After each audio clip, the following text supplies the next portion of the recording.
Hey guys, Andy here. So over the years I've gradually becoming more and more wireless. Probably 4 or 5 years ago I started using Bluetooth headphones for my phone. These days Bluetooth earphones, like totally wireless Bluetooth earphones in the gym, wireless earphones when I'm gaming. I've even got wireless, totally wireless keyboard by Logitech. This one is in fact the G613. I did do a video on it a year or so back. Not many people watched it, to be honest. I think it's a great keyboard. Anyway, what we've got today is the G903, which is basically kind of the mouse version of that keyboard. So the issue, I suppose, with keyboards and mice for gamers is the latency. If it's just regular Bluetooth, there's a certain latency of when you click the button to when it actually receives it at the computer. And when we're talking milliseconds here, and I'm talking about someone that's on a 20 millisecond ping has a big advantage over someone that's on an 80 milliseconds ping. Well, big, I don't know. They've got an advantage. 60 milliseconds is a big thing. Now, I don't actually know what the latency is of Bluetooth. If somebody does, please do drop it in the comments. I would love to know. But the big selling point here, as you can perhaps see, if the camera will focus, is that it uses this light speed connection, which is what the keyboard uses that I've got. And they talk about it being basically less than 1 millisecond. I mean, I seem to remember at some point I read somewhere them saying, maybe Logitech claimed or something, that it's actually possibly quicker than a wired keyboard and mouse. Sounds a little crazy, but they're basically saying it's that fast. You know, there's no indistinguishable difference.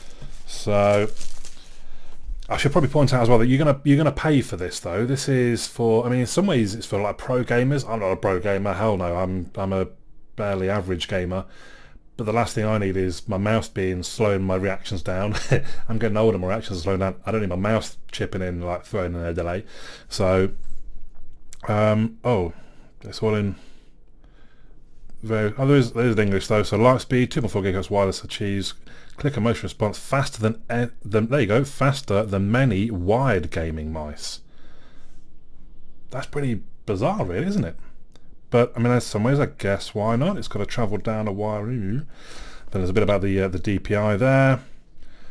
Customizing with left and right hand button configurations. There's various different buttons and RGB lighting. So I like the kind of texture on the box there. Got that open, and I think there we go. Ooh, so there's a funny kind of textured with a mold in the top. See that, where the mouse goes? Okay, feels slightly plasticky if I'm honest, but I think so. One thing it says on the Amazon listing is how their lightweight design, every component of the G903 has been optimized to reduce weight. And I think, unfortunately, lightweight often equates to something being cheap, and that's not always the case. Look at carbon fibre. The mouse isn't carbon fibre. I'm just saying, you know, that's very light, but it's very expensive. So let's peel off the protection. Let's have a quick look at the mouse. Normally I put it aside and we'll go through the box, but we'll come back to the box in a second. So the mouse, it does feel quite light, but it feels quite nice in the hand. We've got various bits of protection. Well, that's quite weird actually. So the base, I guess, like the cardboard in the box there, is of many different sort of contours. You see those? So we have an on-off button there, I think.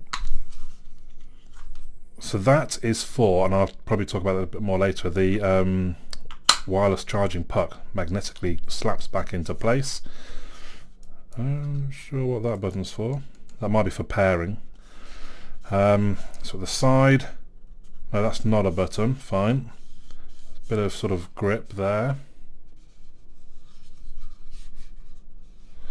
And we've got two buttons, kind of a forward and a back on the left hand side. Obviously those two.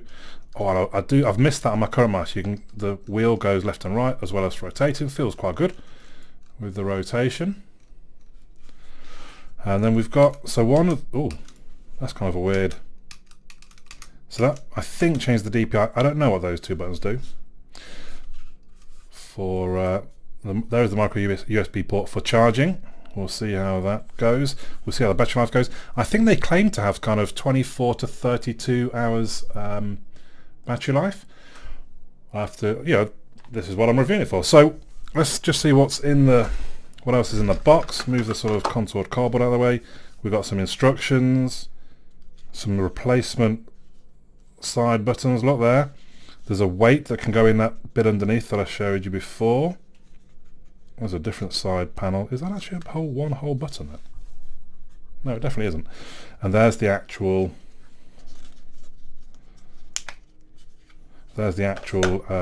receiver that I will plug into the back of the PC. So at this point now, it's really down to me I'm going to use it for a few days, and then I'll come back and give you my thoughts. So we'll have a look at the software and see what we can do in there, but I will come back to reporting on that. So let's take a look at the software. Now, I actually googled Logitech gaming software or something like that, but actually you want the Logitech G Hub, which I already had because I do have a few Logitech devices, as you can see here.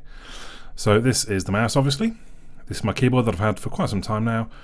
And this is my webcam that I use for recording in the videos. So let's go into the mouse.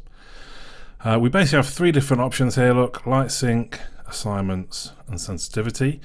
You can set up different profiles, which I have done. So for example, while we're on desktop, I've got it so that the effect is breathing, which you might not be able to see too well underneath my bright light. Maybe I can turn the brightness up. So you see it kind of fade in and out. We can change the rate of that, so it's at 6,000. Let's bring it all the way down. Do I have to sync? Maybe I have to sync lighting options.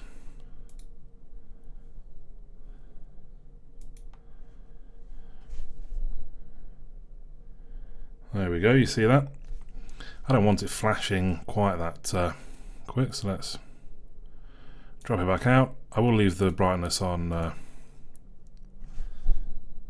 bright, just so that you can see it on the camera. I turn it down a bit, I suppose, for saving battery. Now, the sync lighting zones here basically syncs across the two different things. So we've got the logo and we've got the primary, which is the top there.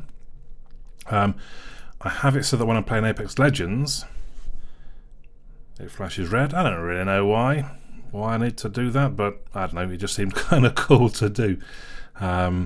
And I can change. So Overwatch, I was thinking actually I should go for the kind of yellowy colour that Overwatch uses. And again, we sync across and it'll sync across to the logo. And then it flashes or breathes yellow. So you can have it just cycle through all colours. Oh, I need to sync across light zones, don't I? There we go. So you've got that as an option, but I quite like the breathing. Let's go back to breathing. So those are the lights. I'll come over to assignments. So here basically you can assign different things to the different buttons, again in the different modes. So if I was to go to Apex Legends, you can see here I've assigned to the left mouse wheel, and the right mouse wheel to press basically key 3, which means I would go to melee mode where I can run quicker. So I was actually thinking I need to see about scrolling up, selects weapon 1, scrolling down, selects weapon 2, and then the sideways brings me to melee mode. But you simply just click and drag one, and if we decide we don't want it, we just go back to use default. So that's quite simple. And here, this is where I click and drag the key. So again, you can just click and drag anything to anywhere you want. Or you can disable the key totally. Actions, there's all kind of different things. So I have got Discord installed. I don't know what I need to do to make it recognize it, unfortunately. We can set up macros, and we've got some system options here. So again, oh, is it drag and drop here? Yep. Oh, I keep missing. Oh no, he's on there now, right, fine. But again, I don't want that, so let's go with that. So quite a lot of sort of customization can go on there. Then into the sensitivity. Now, this was the sort of, I didn't quite get what this meant initially. You might think that higher DPS speeds are better, but DPI speeds are better, but they're not. They say lower is more sensitive. Now, this is also where I got these buttons wrong. These two are the DPI up and down. So if I press that, you can see the line on the left going to 1600. Oh, see this line here, all the way up to 64, and then I'm going to come back down to 800. There's also a DPI shift key. Now, let's come back to the assignments. DPI shift. So if I just set that to be the forward key, if I come back to here, my DPI shift, the yellow one, is 400. So if I hold down my forward key, it switches to 400. Oops. But it only does that while I've got it held down. So it's probably a bit more obvious if I go up to a higher DPI. So just a little movement, quite a lot of movement by the mouse though. I hold down the shift. See that? And you can, let's bring it back down again. While we're here, so these two buttons shifting up and down, you'll see the lines change. So we're on the very lowest, the left light, 2 lights, 3 lights, 2 on the right, 1 on the right. So that's how you know. So I generally use on that one. That's how you know what setting you're on.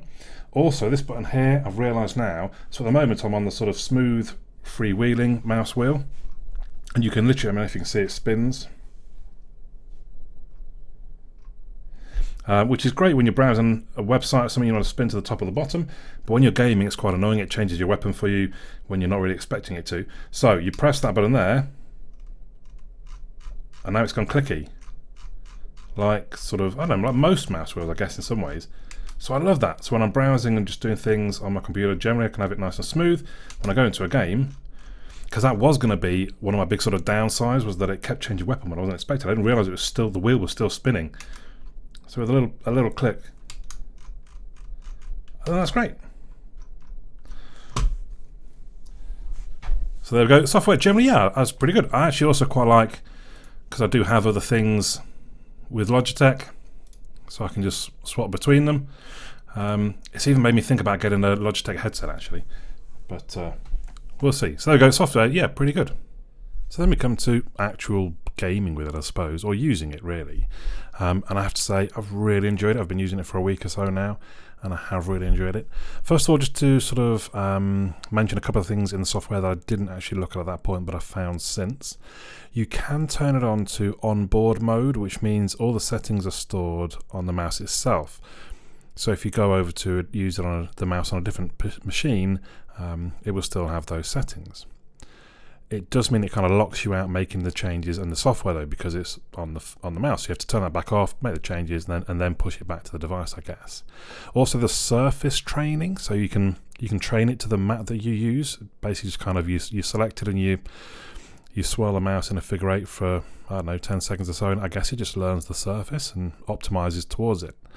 Also, jumping even earlier in the video, the extra buttons that were in the little box are basically to make it a left-handed mouse, so you can take the buttons off the left-hand side and the blanking plate off the right-hand side and put the other buttons in place, which puts the buttons on the right-hand side and the blanking plate on the left. If that makes sense, hopefully. The buttons on the mouse wheel, I think they're all really good. The buttons are nice and clicky. They're actually kind of audibly so. The mouse wheel, it rattles slightly. If you were to sort of pick up and shake the mouse, there is a slight rattle to it, but not enough to particularly bother me. The smooth scrolling really it's so sensitive. Even when you're using it on the desktop, there are times you'll move over something that you can scroll up and down when you're not touching the wheel, and it will just move slightly. So that is very sensitive, but you can literally spin the wheel and let it freewheel back to the top of a web page, for example. I do love that it goes left and right as well. There are some web pages where I need to scroll left and right. Normally it's my Twitter feed with lists, so that's quite handy that I can do that. But I think the middle mouse wheel, being able to change from spinny to clicky, it's amazing. I didn't know I needed that, but I really do like that. I thought I might like with the extra weight in the mouse, but I put that in and didn't, and took it straight back out again. Although be aware, it was quite hard to come back out again. I needed a screwdriver to prise it back out of that little hole underneath. Then I guess the big one is battery. To start off, it didn't lose any battery overnight. It does go into a sleep mode after 10 minutes and all the lights and everything go off. Although having said that, a couple of times it hasn't, and I have manually turned it off one time overnight just in case. On a day off, well, from a 24-hour period, I charged it up to full. I think it was like 9 o'clock the night before, and then through my day off at 9 o'clock of the evening of my day off, I'd lost 49%, so I was down to 51%. I thought that was pretty good. That was pretty constant use. I mean, I went to the gym and I stopped for meals, but it's got to have been, I don't know, 12 hours of use, if not a bit more. Then I put it on charge for 30 minutes and it went back up 34%, so that's really good. But strangely, another time I've charged it, well, this morning in fact, I put it on I was actually on for an hour and a half while I was at the gym, and it only went up 53%. Now that's 39% per hour, which is quite different to the 68% per hour I'd got earlier in the week. Now, I don't know if that was, I did notice when I came back and it had been on charge for an hour and a half, the lights were still flashing, like it perhaps hadn't gone into sleep mode, so I don't know if that would have affected it too much, but you wouldn't have thought by a good 30 or so % in an hour. General other sort of usage on non-days off, should we say, I was only losing sort of 10 to 14%, and that would generally be kind of 3 or 4 hours use in the evening or in the morning, depending on what shift I was on. So I charged it up to full, well, not even to full, I think it was 91%. On Monday night, and I've only just, it's Saturday morning now, and I've only just put it back on charge because it was down to 26%. To be fair, it would have at least gone another half a day, if not the whole day, to be honest. So the battery, I think, really is quite impressive, and it's not a matter of you need to put it on charge every night. You can probably do it just, well, you know, just every 2 or 3 days. I guess for me, I'm just thinking if I'm going to go and eat a meal, then I'll plug it into charge for half an hour. You can game with it plugged in, like it was a corded mouse. That's fine. That's not particularly an issue. So you would only have to do that for an hour or so each day, and you would be fine. You can buy a charging mouse mat. So when you buy this mouse mat, it is about £80, but you get a little puck that goes and where the weight would go. That's kind of the wireless power receiver, and that will just charge it as you're using it, and you'll never have to worry about plugging it in again. So there you go. I really like this mouse. Please let me know what you think in the comments down below. But for now, my name's Andy. I'll catch you all again soon.